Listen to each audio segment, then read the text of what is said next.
секрет, что в Москве большое количество татар. Также очевидно, что это огромный город, в котором легко потеряться, а еще проще раствориться.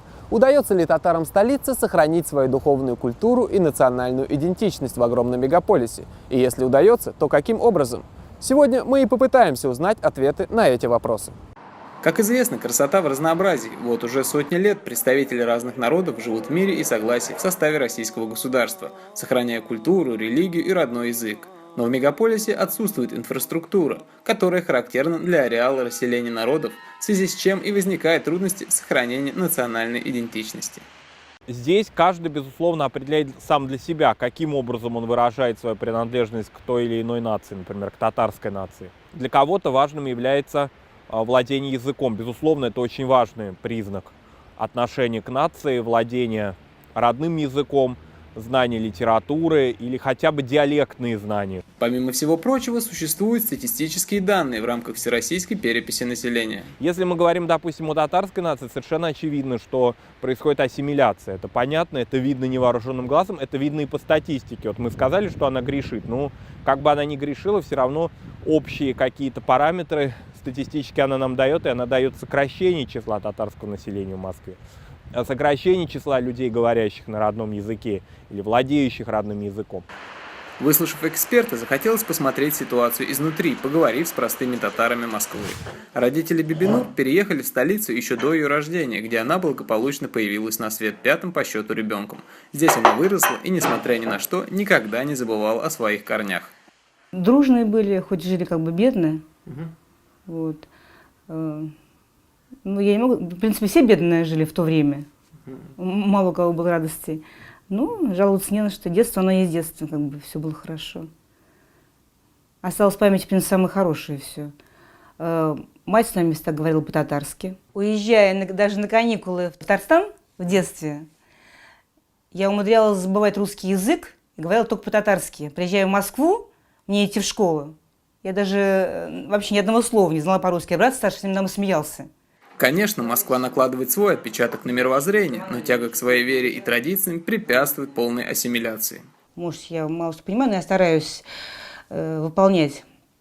Бывают и праздники, бывает и горести. Я всегда езжу вот в мечеть по возможности. И прошу имама, там, чтобы помолился. И сын у меня молодец, он старается придерживаться вот мусульманских обычаев. Пост держит, молодец. Вот. Внуков я своих возила в мечеть. То есть имам там давал им имя. Ну, как бы стараюсь, как могу. Живя в Москве, все равно, как бы мне это никто не прививал. Но есть в Москве и более активные представители татар, которые живут тем, чтобы искра народа в столице никогда не угасла. Гаяс Алиевич Ембаев за свои 75 лет жизни в Москве добился серьезных результатов в своем округе. А именно открытие татарского садика, школы, где в программу входит татарский язык, и самое главное, исламского университета. Здесь у нас есть две организации. Алиф и наш мой Ихлас, это религиозное, и автономия. И провожу здесь сабантуи, провожу я, праздники, все праздники. Конечно, все эти достижения так и могли остаться проектами, если бы не преданная супруга, всегда находившаяся рядом и помогавшая во всех начинаниях. От себя хотелось бы добавить и великолепно готовящая, потому как вкус ее перемечей наша съемочная группа запомнит надолго.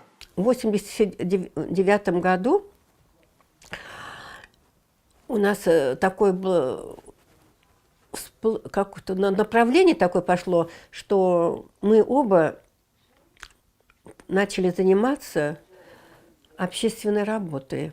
В основном нас интересовала татарская культура. И начали увлекаться культурой.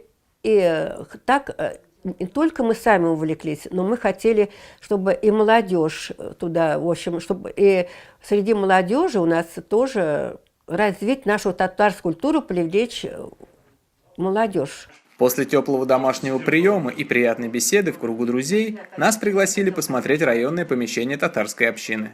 Здесь собирается около 20-23 человек. Изучает арабский язык, читает Коран уже, читает. Ну, давно, это уже лет 8-10. Это помещение было за нами, где здесь чаепитие проводится, бабушки, дедушки, кто изучает здесь.